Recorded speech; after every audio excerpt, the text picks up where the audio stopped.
Hello and welcome to Call of Discovery, the podcast where we invite you on a journey into the Crucible for a celebration of all things KeyForge, its fantastic community, and of course, that wonderful, warm, cuddly excitement of Discovery.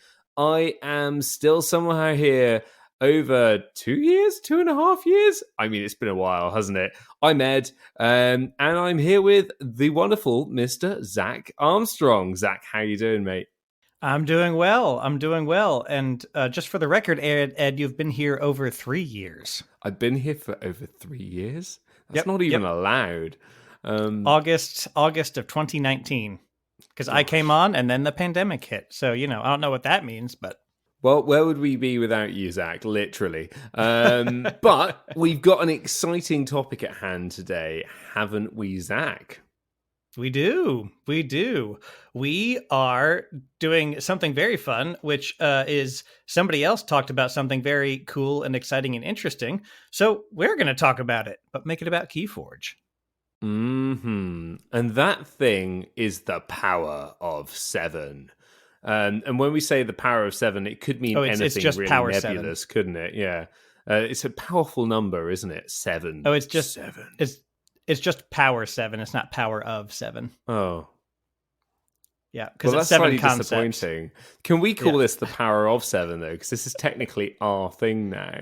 So we're taking the power 7, or we're making it the power of 7. Fantastic. Why not? But anyway, dear listener, this idea came from something our wonderful friends over at Team Covenant did. That's Zach and Stephen at Team Covenant. They were a retail store, but they've been selling KeyForge online for a long time. They are huge stalwarts of the community for KeyForge, for KeyForge, and for many other FFG games that I'm sure many of you have played and enjoyed over the years. In fact, Zach has been on an episode of Call of Discovery, which was 23 and 24. So definitely go back and check that out. He is a man of many exciting things to say. And they've recently interviewed Christian T. Peterson as well, the now overlord of the KeyForge realm and all of its all who dwell there. So that was a fantastic interview, and definitely go and check that one out. But the Power 7, or the Power of 7, is a recent series that they've been running, looking at some of the sneaky little mechanical things in card games that can essentially cause damage to a card game. Wouldn't you say, Zach? Yeah, it started out... essentially, yes. It started out as they wanted to call it actually a 7 Deadly Sins of game design. But as they looked at these concepts, they decided to back off of calling these sorts of concepts and mechanics and involving them in their game. They decided to back off of calling them sins and just call them Power 7. They are things that can make or break a card game, and often maybe break a card game more often than they make one. So they brought on a lot of designers to chat about all these different concepts and how they fit into the card game space, when to use them, when not to use them, what are the dangers. And most of those designers have gone through a number of the dangers themselves, which made for just a lot of interesting topics spoken directly from industry pros who had designed one or more games with all these sorts of things in mind. Absolutely. And this came off the back of an earlier series they did called an earlier series they did entitled How to Ruin a Game, which is, I think, potentially one of the most entertaining podcast arcs I've ever listened to in my life. So that's another thing to go and check out. And that looked at essentially everything from distribution to mechanics to marketing to how do you keep player trust? How do you look after and cultivate a community? And those lessons learned were, quite often related to many of the games that Team Covenant played. And I'm sure, dear listener, you'll have played one of them too. So fantastic series that. But today is about the Power of 7, and specifically, how does that relate to KeyForge? Yes, yes, and you may be familiar with what the Power Seven are, but to list them in short, they are resource cards, the concept of free as a cost, silver bullets, limit one, recursion, denial, and then memory. So Sorry, if what was that you last are one, Zach? I forgot. m- memory. Oh yes, I remember now. Indeed, indeed, yeah. So all of those topics referring to some aspect of card game design, whether it's thing that happen on individual cards or concepts that you're involving in a meta or when you're designing the game. So really a really interesting series. And what we're going to do is we're going to chat a bit about KeyForge and the Power Seven. Take a look at each of the Power Seven and say, what did Team Covenant talk about with regards to most TCGs? And but what about KeyForge? Is this concept different in KeyForge? Because KeyForge has, at least two paradigm shifts from other games. Every card is free to play as far as costs go. That's the default. And then the decks are algorithmically generated, unique, and locked in. So that actually changes a lot of the thoughts in kind of each of these categories as we go.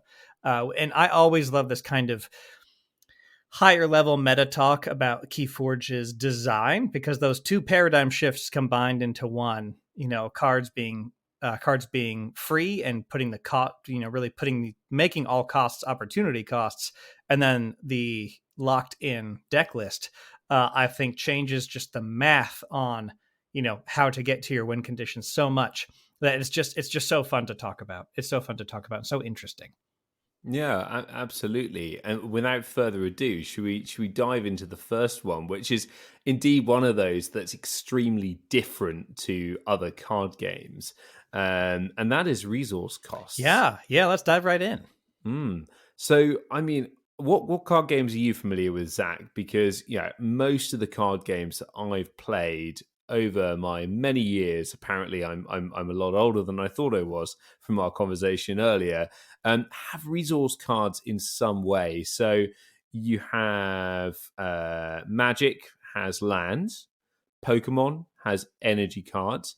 And they've found ways to get around this with other games. For instance, there's a few digital games, Runeterra, Hearthstone, that use a kind of ramp up each turn. You've got a little bit more resource to spend, a bit more resource to play with, but that's still essentially a digital implementation of those resource costs, which is fascinating. What examples do you have to hand, Zach? Well, with resources being on cards, which means tying them to the variance of a card game inherently of having a deck. An example of that I've played is, of course, Android Netrunner, big Android Netrunner fan. But as we have seen people change how they put costs in card games across a few designs, one of my favorite implementations of kind of updating it and evening out the resource variance is the style of resource that happens in Marvel Champions and Flesh and Blood, which actually share that in common in that the resources to play cards are on every card. So you can play a card as a resource or you can play a card for its play effect. And of course, in Flesh and Blood, you even have more options beyond that, which is just a very cool design space. And of course, so and like with those others you mentioned that do take it out, you're still using costs. Even if you've taken the variance out of your deck, you're still costing your cards, which is totally fine. But it's funny how much this just does not apply in KeyForge because there are no resource cards in KeyForge. I think the closest we get to the variance of a deck affecting your pace might be if you have a lot of amber pips, seeing how many amber pips you have. But even then, the amber pips are really just there as one way to help the game move along a bit quicker. Many decks will be needing to generate amber off of other small combos or a board state or reaping out or that sort of thing. And for me here, I guess we can abstract the term resource a little bit more. What is a resource about? It's about scarcity. It's about supply and scarcity. And so a 4-drop magic card feels valuable because you've had to go in and you've had to decide, okay, first of all, I've got all my lands. I've done this now, and I'm going to tap them all. I'm going to make this decision to play this one card. So it feels valuable. If you could play every card, if you had your whole deck in your hand at any one time and you could play them all, they wouldn't feel valuable because there's not that scarcity. So it's that scarcity that really makes it a resource, that brings its value. And so I suppose we could almost say that cards in hand is your resource. The scarcity imposed by having a certain number of cards in hand is the resource in KeyForge, plus board, I suppose. Yeah, and that's where the scarcity. You're right that the scarcity, it comes from the resources you're able to get to, the resources you're able to generate when they're on cards. But that gets abstracted in a way that you talked about with KeyForge, where the resources are really you have on any given turn you can normally call one of 3 houses, and so you basically have 3 different avenues to use your resources, generally speaking. And so the cost is, okay, I only can pick one, and I can't pick the other 2. So the cost you're paying is not playing your other 2 houses. So, and what's just what I love about that in KeyForge is it moves it into a completely different space. And instead of saying, okay, players, get your resources, spend effort, spend cards, getting your resources, and then you can pay to start doing the things and move towards your win condition and interacting with your opponent. And I know that's an oversimplification, but in KeyForge that says, nope, let's just start from the place where your only resource cost is just calling the right house out of 3. And there's 12 cards of each color in 3 houses across this deck. It moves the game. The game feels more active that way. There's the restrictions become abstracted a bit that allow for a whole lot of interesting play. Yeah, no, you're absolutely right. And if we may sort of poke the bear a little bit with some of these other card games, there's a reason why resource cards is included in the Power of 7. And it's because they can create issues. Why have digital games tried to get around resource cards? Why has KeyForge gone for a different method completely?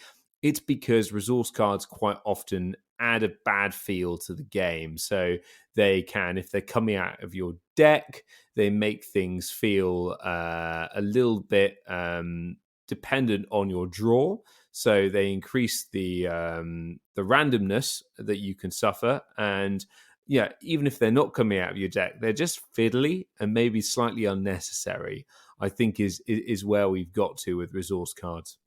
Yeah, and to point to something in KeyForge that relates to this, because what you were referring to, right, is that concept of mana flood or mana screw. If you've played Magic the Gathering, I'm sure you're familiar with that term.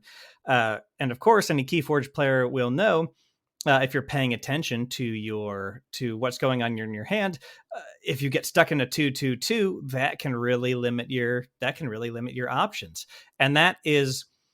Well, I think it's not quite as bad as Mana Flood or Mana Screw. However, that does create a feels bad moment. But what that does is it points at what the resources are in KeyForge. Because if you're in a 2/2/2, your resources are limited. The cost is always 4 cards of the other house instead of drawing into a nice 4 or 5 card hand. Where the cost is only 2 or 1 card of the other house. Of course, only looking at the size of a regular hand and not what you've got going on board. So really pointing to that play experience, which might be a small negative one in KeyForge, but I think it illustrates where that cost is coming from. But speaking of all of this stuff costing nothing, what's the next Power 7 concept here, Ed? Well, I wish more stuff was like this, Zach. Free.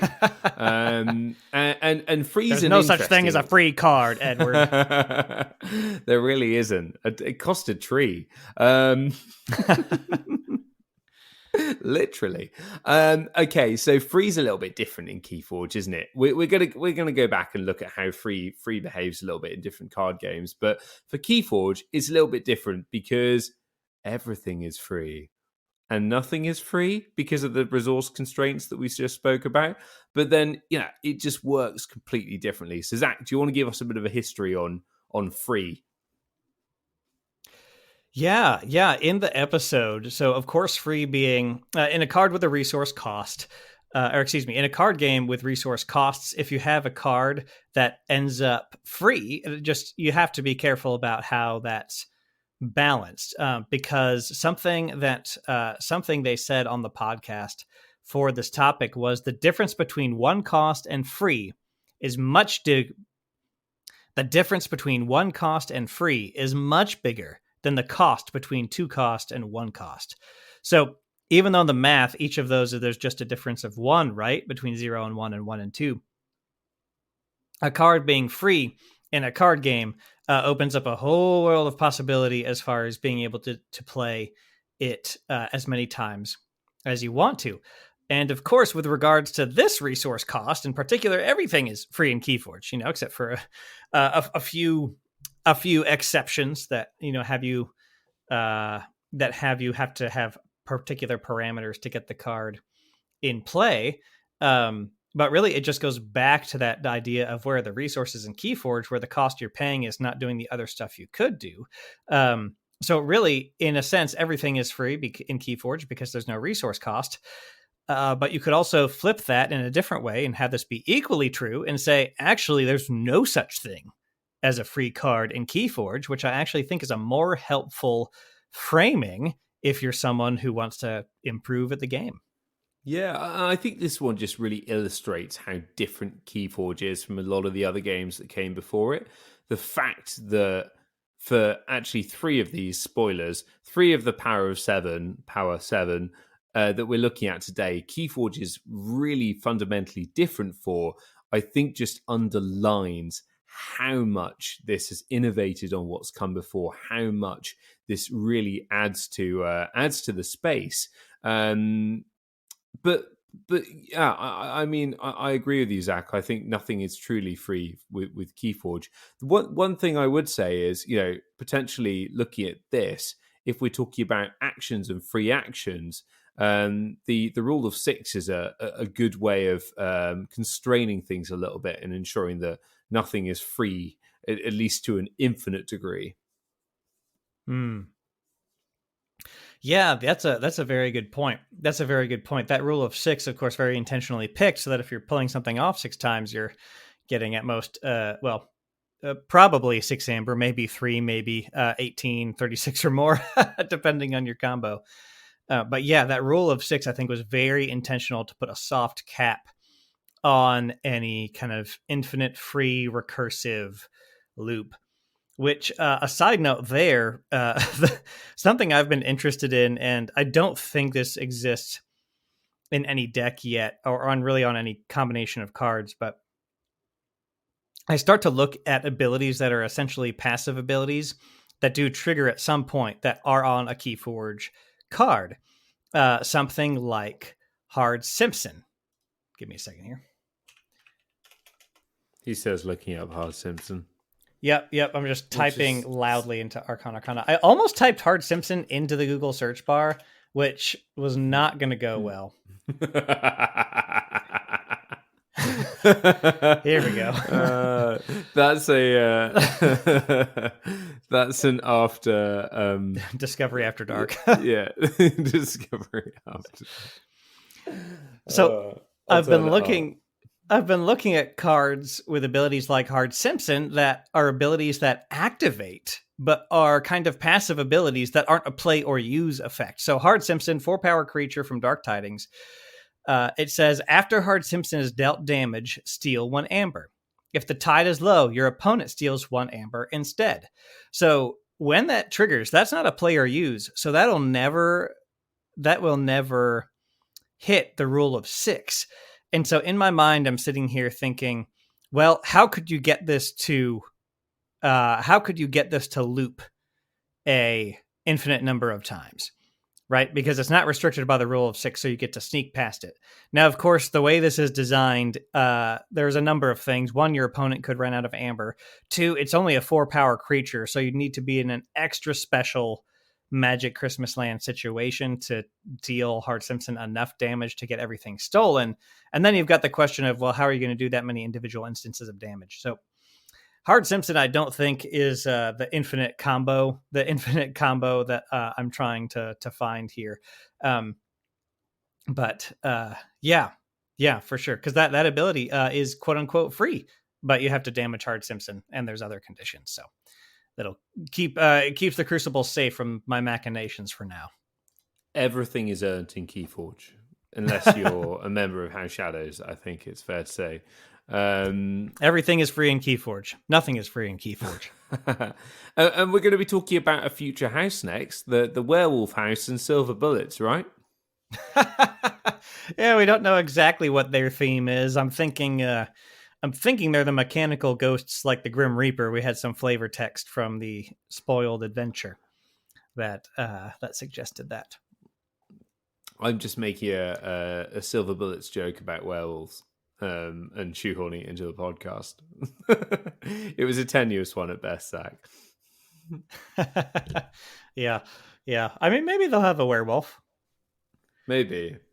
At some point, if KeyForge goes long enough, there will be werewolves. Yes. The art on Way of the Wolf seems to be lycanthropic to some degree. That's for sure. I've been practicing that for a long time. I'm so glad we got to that point. So Silver Bullets. Yeah. So the context from Team Covenant's covering of Silver Bullets is that Silver Bullets are cards that are released as a band-aid for a specific card or threat in the meta. So there's a situation in the meta or a specific card, a specific archetype that is really dominant, really oppressive, and the developers say, well, that's actually too big of a threat. We need to do something about it. And of course, because errata always feels bad, it's not great to be playing with cards that don't mean what they actually say on the card, right? So sometimes people will release cards that specifically answer that threat. And of course, this can get a little bit janky because all of a sudden you have to make the choice in a deck builder at the very least. Do I run the Silver Bullet and it's useless if I'm not in the big threat matchup? Or do I run the Silver Bullet just for that one interaction? Just for that one interaction that I think I'll see at this tournament or local play night or whatever. If you are familiar with Android Netrunner at all, Plascrete Carapace was the Silver Bullet that is the most famous in this space. The runner, it's an asymmetrical card game, a hacker and a corporation, and the hacker could die to meat damage, which represents the corporation actually sending hit people after you. And there were some strategies so dominant in the meta doing meat damage to the runner that Plascrete was printed, and Plascrete Carapace was a card that helped you literally prevented meat damage, didn't do anything else, and everybody had to run 2 copies of Plascrete Carapace or the corporation was going to pancake you every time. And I think it's fair to say that's where this becomes a little bit toxic, when you have something where everyone has to run it if they think that the meta's going to stay the same. Once it's changed, of course, if they don't run it, there's still that threat of the meta going back to where it was and them losing, and that's a feel bad. And one thing that was discussed in this episode is the fact that sometimes this becomes a self-fulfilling loop, where you find yourself with, okay, well, I've made a Silver Bullet for this issue, and that then, because everyone's running it in their deck, needs a Silver Bullet to resolve in itself. The example that you gave, Zach, for Android sounded quite passive, but quite often there'll be something that rock kills scissors, and then rock's so powerful on its own that you need to put in paper, but then paper's so powerful, you need scissors again. So yeah, you find yourself in this loop that you don't want to be in a card game. But KeyForge isn't like that, is it, Zach? No, not really, because the unique deck aspect really keeps you from especially at a local meta or regional meta level, keeps you from having to deal with that sort of thing. Of course, you might bring answers to specific archetypes, right? Like Dasania to discard archives, or you're really going to maybe want to make sure you have a board wipe unless you know your deck is super fast. The only thing I can really think of, and this archetype hasn't taken off enough, it didn't have enough mainline tournament success to quite be a threat. But for a long time, online at least, people were really scared of Heart of the Forest. And of course, there's a player or two who have been just very good at playing Heart of the Forest and have been really trying to find the right decks with Heart of the Forest to try to have that automatic kind of combo win. And so I remember seeing quite a bit of chatter around a few tournaments that said, especially SAS Cap, where you would play lower rated decks by SAS, where there's a lot of Heart of the Forest decks. The question would be, okay, what's your plan for Heart of the Forest? But that's the closest we've ever gotten.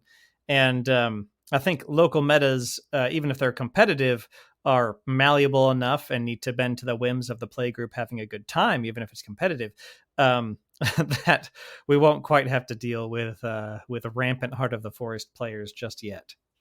And you also have players that have very strong Heart of the Forest decks, like myself, that can't figure out how to play them effectively. Yeah, I do. And it's I need to look at that deck list again. I remember looking at it and going, wait, this is actually a really good double heart deck. It is really good. It's got Binate Rupture, the combo with that. I've forgotten the other card, but yeah, that's right. Oh, it's got the full Binate Rupture interdimensional graft combo.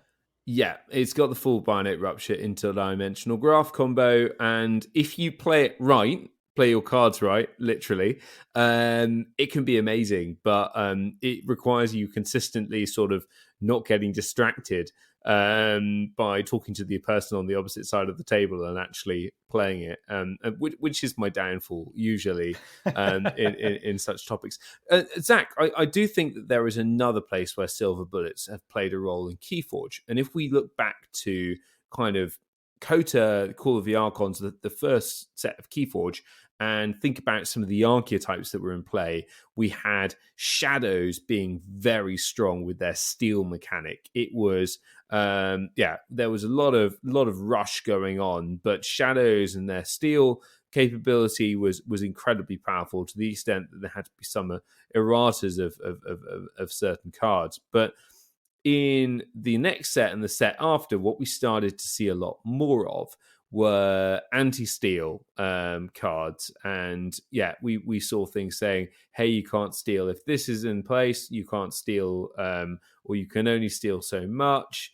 And they I think did a good job, which is why they don't stand out immediately as silver bullets. I think generally if something didn't do such a good job and it felt bad and it was very obvious, like the card you mentioned for Android Netrunner, that's a silver bullet. But this, yes, it did the job. It softened the hard edges of steel in set one, but it didn't sort of bludgeon it. they managed, what they managed to do exactly as you're talking about in Worlds Collide is really kind of diversify the meta by putting it across a few different cards on common and uncommon, in combination with other abilities that got printed on cards that really took the wind out of the sails for pure Coda Rush, which was dominant for so long. It was anti-steal combined with big boards of Dinos and Star Alliance, of course, as well as key cost increase. Because if you're a Coda Rush deck and you're Untamed Bursting and you're Coda Stealing, sometimes if that stopped a bunch, that's great. But then they drop an Eddy down, put a fifth card in their archives, and you've just forged your first key for 11. So I think they did a great job in having that be a diverse meta, and it not so much being about, I need to bring a deck with this one specific card because of this one specific threat that's going to be a feels bad moment. if I don't have the silver bullet. And like I said, there's a gray line between that and just kind of, I have two good decks. One has Desania, the other doesn't. I'll pick the Desania deck in case I come across a big archive deck. So those are related, but perhaps not quite the same, especially given the nature of unique decks.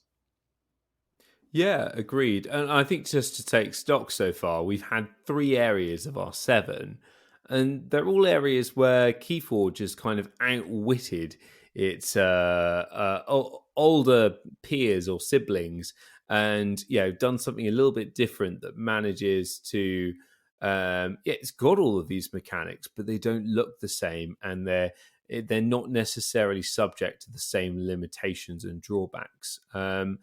But I think we're moving on to 4 now that have some of the same.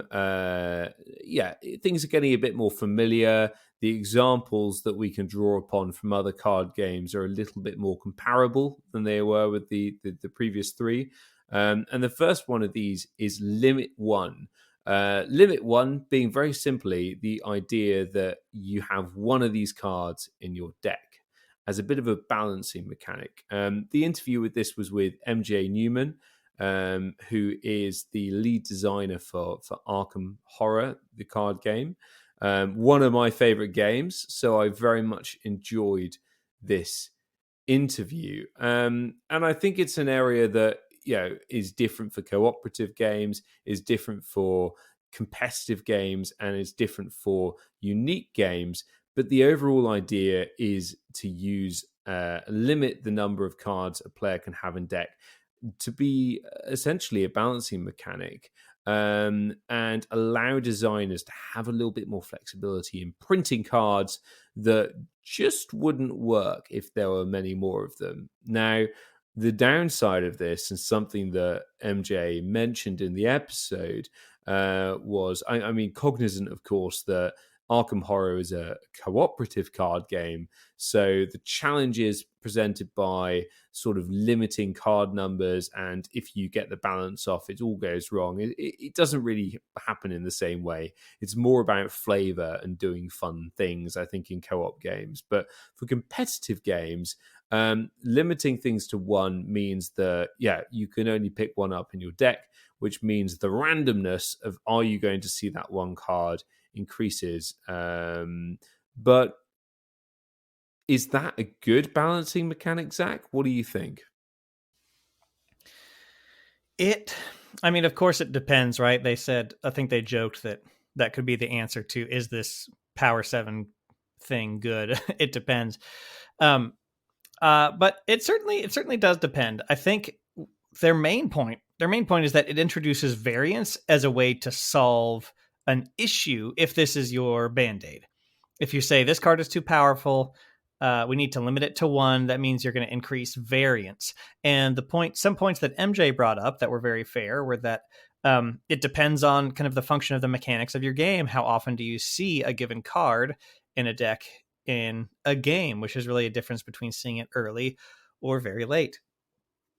So, and I think that was a good point.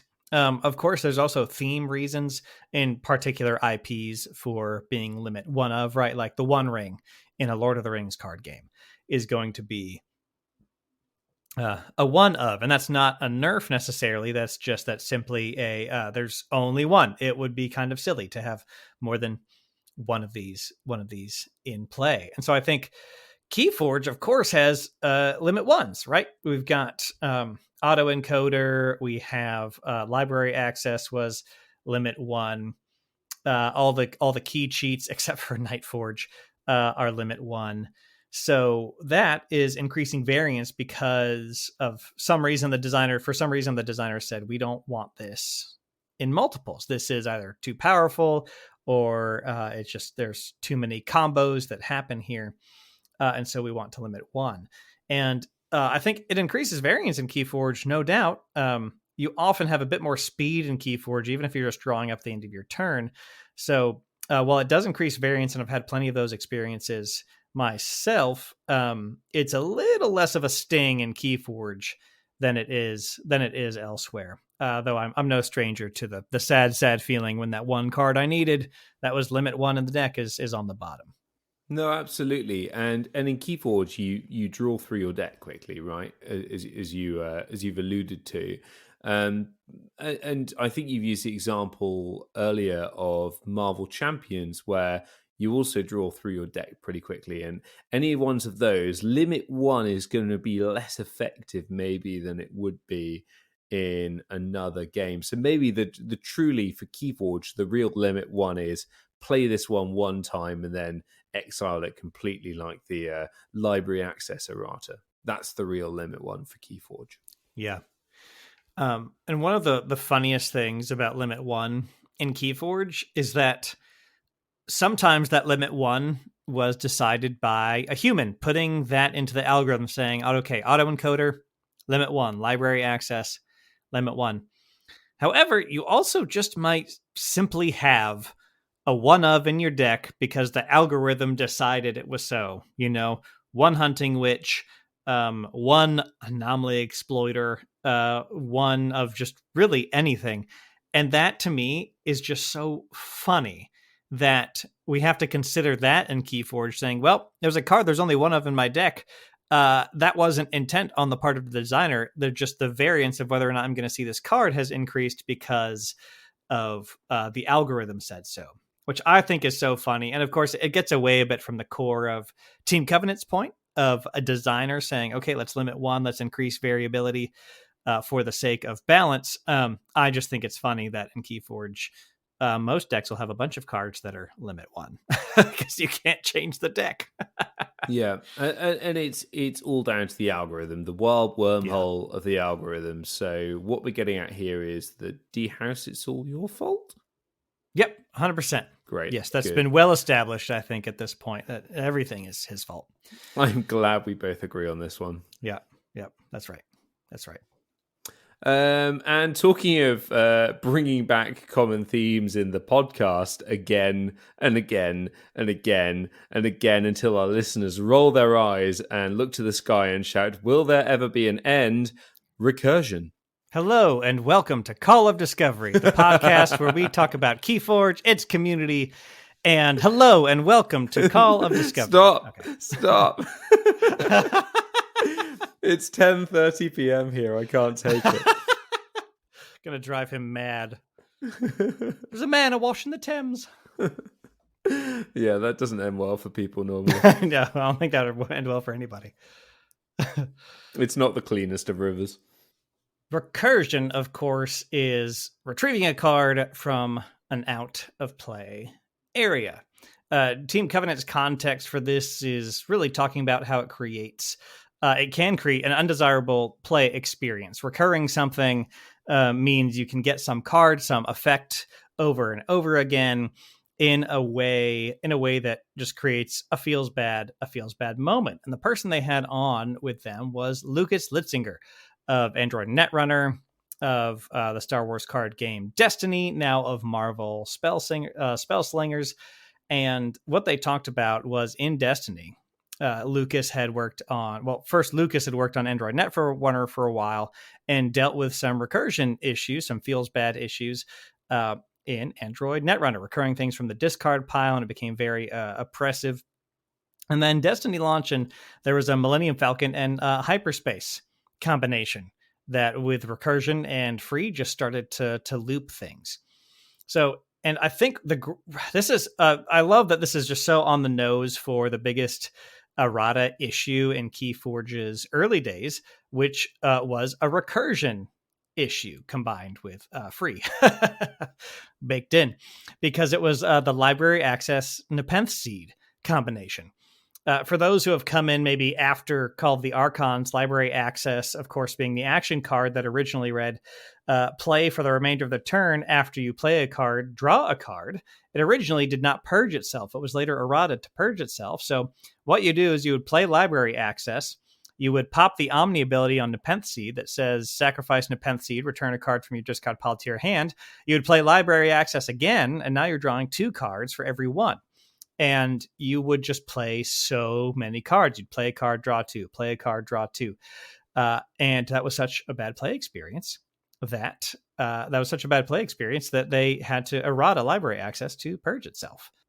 And so the solution that both Team Covenant spoke about on this podcast and the solution that was worked into the errata for library access, and then many cards inspired by it in later sets, is removing the recurable card from play. If it's super powerful to recur that card, have it remove itself from play. In KeyForge's case, of course, that's Purge. Library access was errata to say Purge library access at the very end. And we got the amazing nod to library access in Library Card in Dark Tidings, the rare artifact that put this all on an action ability. So it was slower. You had to play it, wait for it to ready till your next turn, and then use the action ability. And it purged itself, and it's rare, so you're going to see it less. So, and we see that, of course, on things like Honors, Keysis, and Library Card, and just one or two other cards that purge themselves after use so that recursion doesn't make them crazy dangerous. That's also what Think Twice does. The Dark Tidings Logos action card that says play an action card from your discard pile, purge it. So yeah, you get to play it twice if you played it normally the first time, but after that, it's gone. Yeah, and one thing that was mentioned on the Covenant episode of this, which I thought was really intriguing, was one of the big sins of game design in this space, where that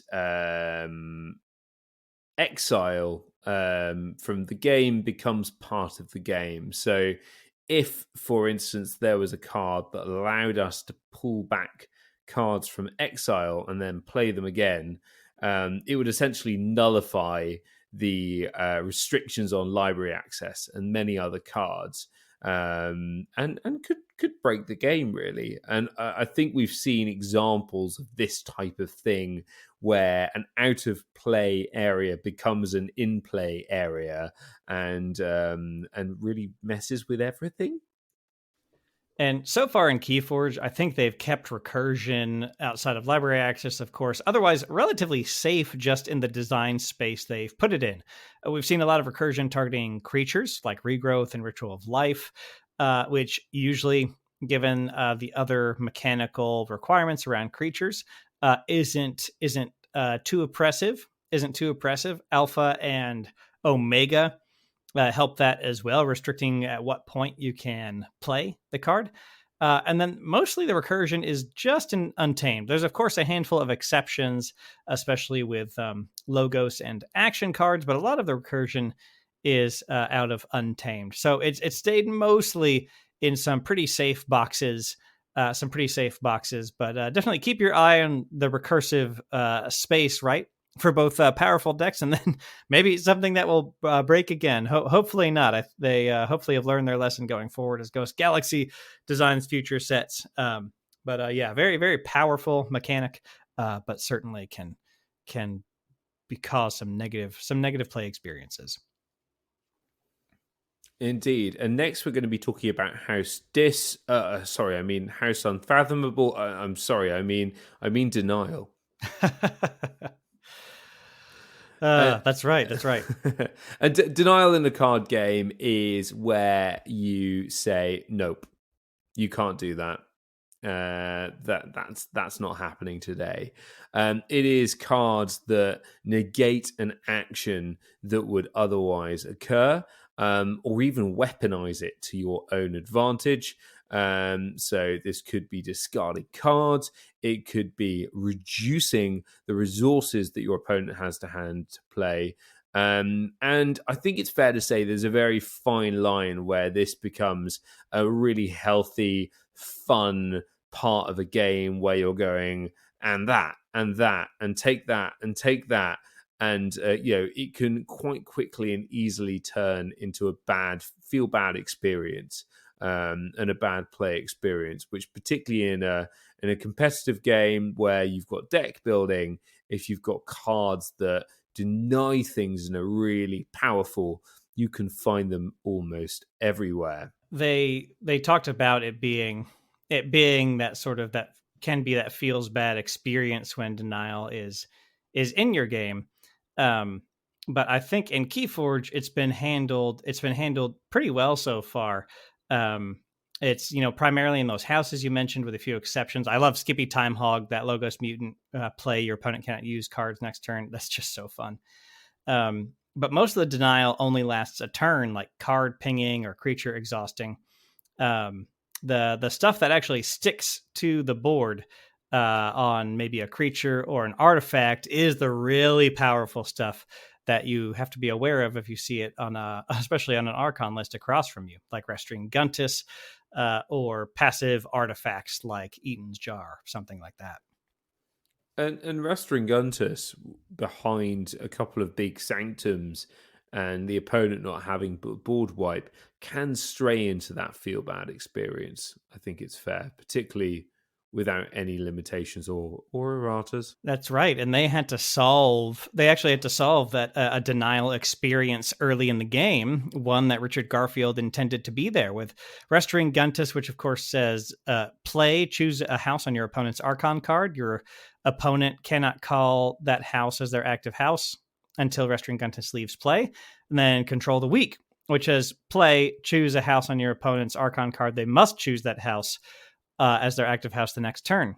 And the original interaction of those two cards' play effects happening, and you picking the same house with both ones, saying, okay, you can't call this house with Restring Guntus, but then you must call this house with Control the Weak. The original call on how those interacted was your opponent had to pass the turn with no active house, so they could use an Omni ability, but they were not able to call a house. I have a deck that started out as a combo deck. It's got Restring Guntus and 3 Control the Weak and a Master Plan. And I would, the old Magic term is Time Walk. I would just Time Walk people and be able to basically take 3 to 4 full turns in a row with them doing nothing once I dropped to Guntus and Control the Weak. But of course, they just looked at the rules interactions, looked at the interaction of must and cannot and the golden rule, and said, actually, the situation isn't no house. It's you actually get to pick any house, which honestly made sense from reading of the rules. And with the number of rage quits I had on the Crucible Online when I practiced that deck, I think that was the right move. Even looking back at the Restring Guntus issue, which, I mean, believe me when I say I loved, that got me in love with playing Denial in KeyForge. I famously seek out the only other way to achieve the same effect that exists in the carpool, which is, I call affectionately Rocket Tezzy, which is 2 Tesmals and a Rocket Boots. Tesmal has Reap, pick a house on your opponent's Archon card. They cannot call that house as their active house on their next turn, but they're algorithm limited to only 2 in a deck. And then you get Rocket Boots, which says this creature gains Fight Reap. If this was the first time this turn this creature was used, ready it. And so you just stick a Rocket Boots on one of your 2 Tesmals, and you get to reap 3 times, saying your opponent cannot choose these houses. And because of the way it's worded with cannot, you're actually locking them out. However, that's extremely difficult to pull off, which I think is indicative of it's a good example of my overall point in that Denial, as resource reducing, as card discarding, Denial, I think, is very well designed in KeyForge. It's a good archetype. It's a high level play thing in a player to be able to recognize when your Denial is substituting well for maybe Amber control or creature control, because you're literally just messing with what your opponent can or can't do so much that they're not going to get their creatures on the board. They're not going to gain that Amber. So the Power 7, this part of the Power 7, I think, is alive and well in the Crucible, and I can't wait to see the continued iterations on Denial as we go forward in the game. Nor can I. It's really exciting. And I think what they've done with House Unfathomable is show that Denial can be really multifaceted and multidimensional within the game. It doesn't have to look like this. It can look a little bit different. And I think keys in particular allow you to play a different game with Denial than you can in different games, because KeyForge essentially a racing game. That's right. That's right. But if we move on now to, I think probably it's fair to say the one of the 7 where KeyForge does have some challenges. We're going to talk about memory. So Zach, do you want to take us back a little bit and talk about what is memory? How does it work in different card games? Yeah. So the concept of memory, which really I have first heard this distilled through Team Covenant. So I think the biggest credit as far as a development of these ideas, this is really the biggest place I heard it from them, even if it started elsewhere. The concept of memory is when you're looking at a game and how many decisions are going on in the game, how much you have to track. You ask yourself, how much is going on in the game all at once and how hard is it to track? How much of that should be a part of your game and how much of that becomes unnecessary kind of chaff that is not contributing to your game being fun and interesting to play. And where a few people, especially Zach Bunn, and I have a bit of a rebuttal to this, not a big one, but especially Zach Bunn dings the game on the large runaway board states. There was, in the old days of the Sanctimonious Discord, people liked to talk about RABS, runaway board state syndrome, where you have a whole ton of creatures out on the board, your opponent can't do anything, and that opponent just kind of reaps out and wins. And so when you're managing a huge battle line of creatures, that memory can be difficult to keep up with. What creatures have what abilities, and the sequencing can become difficult to execute well. They had Justin Gary of Soulforge Fusion on to talk about this one. His game, Soulforge Fusion, if you haven't played it, you get to play 2 cards per round, one after the other, alternating with your opponent. And the cards are also free, like KeyForge. It's all opportunity cost, of course. So every card in Soulforge Fusion is free, and no cards in Soulforge Fusion are free. And he's got a game where you just play to one of 5 lanes, and then combat happens automatically. So he talked about trying to solve memory issues and getting all of that minutia, all of that kind of memory load of holding all these things in your head out of the way so you can just play strategically. And I do think Soulforge Fusion accomplishes that in a few ways, in that you're making a small handful of choices, but they have big strategic long-term impact. So you have quite the decision tree there. I do think they actually ping the brain pretty hard on memory and in other ways, but I'll save that for later. This is not a review of Soulforge Fusion. So, but that's the summary of memory and how kind of KeyForge gets dinged for it in some people's estimations. Yeah, and what I really like about Zach and Steven's Team Covenant's view here is they refer to it as RAM, so random access memory, and I do think here, yeah, that is good because it kind of suggests, okay, so there's only a certain amount of data that you can hold at any one time before it starts being problematic from a computing standpoint. But I think that works with our brains as well. If we think about the number of permanent effects, plus the game's rules themselves, plus the general effects that are going on by the actions that you're undergoing every turn of the game, I think you get a limit there. There's a limit where you start being bogged down, where if you're playing something at 9 p.m. in the evening and you just want a bit of fun, it's too much. If you're 5 rounds into a tournament, you're going to start forgetting some of those permanent effects. If you're playing with new players, you're not going to want to play things that have that complexity because it's going to be overwhelming to take all that on. The RAM that you have grows as you play a game for that game because you've got some kind of axioms to draw upon. You've got some things that you don't have to hold in that RAM. You've got it already covered. Yeah, that's right. And I'd have to say, oh, hold on, there's somebody at my door. Let me. Sure. Oh no, I said go away. No. Sweaty Zach here, coming to defend the memory of KeyForge. Because you see, KeyForge has a mostly unintended, very quality, competitive end. Archon Solo, Archon Triad, even sealed. Very quality, competitive experiences. And here's the thing, dweebs. The more creatures on the board, the more Hadrioth's walls I play, the more banners of battle, the more passive things I throw out there that you have to remember, the more you might mess up when I face you in the Crucible. And guess what? That's competition, baby.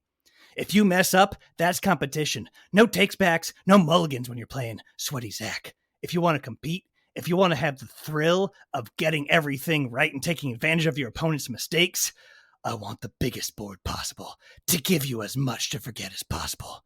Okay, you can have this dweeb back. Oh, wow. I lost consciousness there for a second. Oh, my gosh. There's somebody running away from my house? He's very wet. Yeah, well, I think Sweaty Zach is going to have a KeyForge set with about a kind of a potential player base of 10 at this point. Well, to defend Sweaty Zach's point, there is I think a gray area you have to consider. At least on like the high end competitive end. So I completely agree. We need to save people from running out of RAM in all the situations you mentioned. And that needs to be a major consideration in KeyForge or it won't grow. I think the other side of the coin is that there is a certain amount of that still stays, that still says this is the game. And it's like any competition. It's like basketball, like tennis, right? That if your opponent messes up, that's a part of the game. Now, of course, with SoulForge Fusion, they said, let's remove as much of that as possible from that play to have that be a cleaner experience. I just think there's room for a bit of complexity that satisfies on that competitive end. But again, if we just let that run free, we're not going to have a whole lot of new people. Yeah, and I think to bring the casual view on here, because if you're new to Call of Discovery listeners, Zach's the more competitive one of the two of us. I am aggressively casual. It's the worst. Yeah, my competitiveness is at this point the worst kept secret in KeyForge. But we still have the same success at Vault Tours there. You're not wrong. You're not wrong. So yeah, I mean, I'll throw that shade. But no, I have an issue when it comes to KeyForge and memory, and that issue is with new players. And certainly it began sneaking in, I think, a bit with Mass Mutations. Before that, it was absolutely fine. But with Dark Tidings in particular, there is so much to remember that actually it puts me off playing Dark Tidings because it's stressful. And I play KeyForge to relax. And most of the people I play KeyForge with are even more casual than me. And so for them, Dark Tidings is really difficult. If you want to catch up with a friend over dinner and play a couple of games of KeyForge, Dark Tidings becomes a really difficult set to play because of this RAM issue where you just need to constantly be going, oh, have we thought about this and have we thought about that? And it's very difficult to have a free flowing conversation when you're having to think about all that stuff. I mean, I even with that in mind, I did wonder whether Winds of Exchange, the next set forthcoming, was going straight to GameFound because it was maybe more of a set that you maybe needed to have some KeyForge knowledge for before playing, unlike a Call of the Archons and Age of Ascension. And I think the real threat here is if someone walks into a game store, buys a deck off a shelf and sits down to play it, and they're overwhelmed from scratch, that's not a very good play experience. So I think that there should always be a set of KeyForge or an option for people to come in and start playing something. They should be able to open a deck and join in with a Monday night, Tuesday night, Wednesday night, Thursday night KeyForge session, and they should feel right at home, and they should feel like they're able to pilot their own deck, even if they've got no knowledge coming into it. I don't think that's the case with Dark Tidings, and I think there's a risk that artificially lowers the player base. But it's fine to have multiple different products, some aimed at people that already know KeyForge and want to try lots of crazy stuff. But I mean, the design space is so wide. You could do loads without sort of adding to the complexity and persistent effects. I will say that with a number of new or just kind of relatively amateur players, we relatively quickly stopped playing Dark Tidings sealed at the previous store. My local night was held at, and it's for that reason. It was just too much sequencing, too much RAM for not enough payoff with new players. Now, that being said, one of my buddies, who was one of the first people I got into KeyForge in this area, he's very good. He's very good. He and I love playing Dark Tidings Seal together because we're both more intense players who like to figure out all that sequencing. And we also know the person we're across from is not just going to have a terrible experience. So I fully agree there. And I do know that they are working on revised starter sets that are not even going to have the training decks won't even be full decks at all. There'll be sets of cards that are smaller, easier to manage, easier to guide a player through an experience. I anticipate they'll be sorted in a particular order, like the Magic the Gathering training decks, if any listeners have experience with those, so that you can actually walk people through a number of turns with these partial training decks, and really help them through that process. But even then, going there to, let's say, Winds of Exchange, let's say that it's normal to have, and we have no idea what the variance or standard deviation will be in this sort of metric, but let's say most Winds of Exchange decks, by mid-game, everybody has 4 to 8 tokens out on the board all at one time. And it's going to be so easy to forget that your key card you were digging for got tokenized earlier, or not realize what you can do, what you can really get done with these cards that have been turned into tokens. So I think Winds of Exchange, depending on how much tokenization there is, could cross that line. I'm certainly looking forward to it as a competitive player, but I think Winds of Exchange may toe that line as far as complexity goes. We'll see. However, I do have trust that Ghost Galaxy is keeping that player in mind, that exact play experience you described, Ed. I have the utmost faith that Ghost Galaxy is keeping that player in mind as they move forward. Yeah, I do too. I really do too. And I'm confident around that. I also think if we can assume that Winds of Exchange is going to be a more complex set, like Dark Tidings, well, a Game Found Kickstarter type thing is going to be perfect for it, because you don't get that challenge of it being the only thing on the shelf at retailers. You know, you are essentially selling it to people that have probably already played KeyForge or have enough interest in the idea of KeyForge to kind of to go for it, to invest directly in the product. And I think so. It allows the designers to have a more complex set and to put it out there. Yeah. Lots to play with there, lots to consider. So far, I've got a lot of hope in Ghost Galaxy as they make these decisions, because it's things they really need to be aware of to be able to steward the game, to steward the game well and get more players into it, for sure. Indeed. So that's our Power of 7. And just as a reminder, listeners, we have said resource cards, free, silver bullets. Well, they don't really work in the same way of KeyForge, which shows how much KeyForge has really innovated on things. Resource cards and free. KeyForge is all about the cards, and the cards are resourced through scarcity. When it comes to silver bullets, we've seen a lot of silver bullets that don't really feel like silver bullets because they've been quite well done. Things like anti-steal mechanics being introduced after steel was quite strong early on.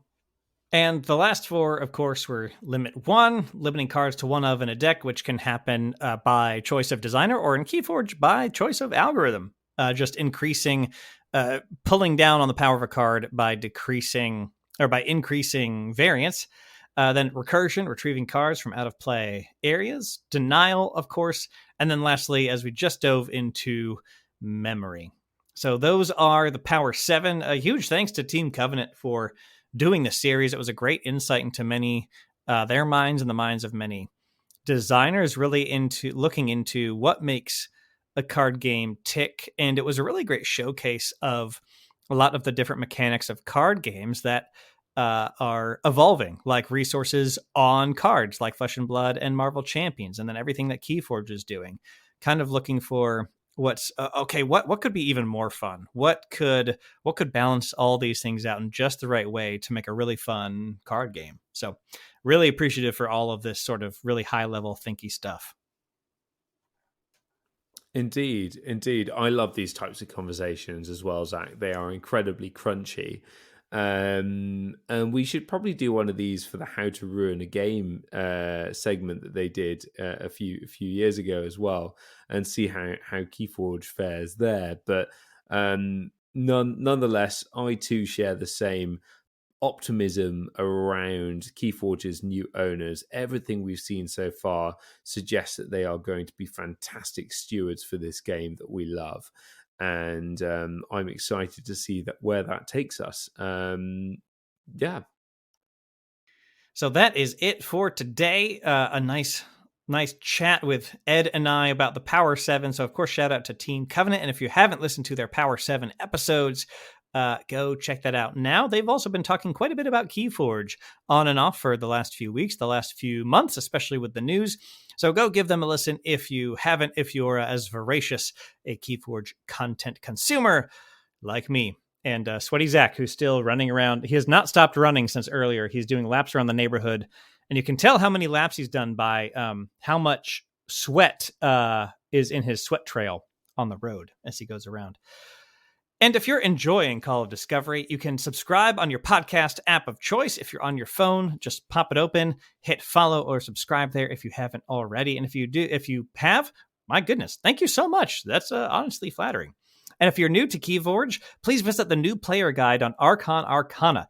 It's the KeyForge wiki. We've got that linked below. So it has everything you need to really get started into your own journey into this wonderful game. And if you're looking to help people get into the game, grab that link, have that ready to send to anybody who really starts to show an interest in the game.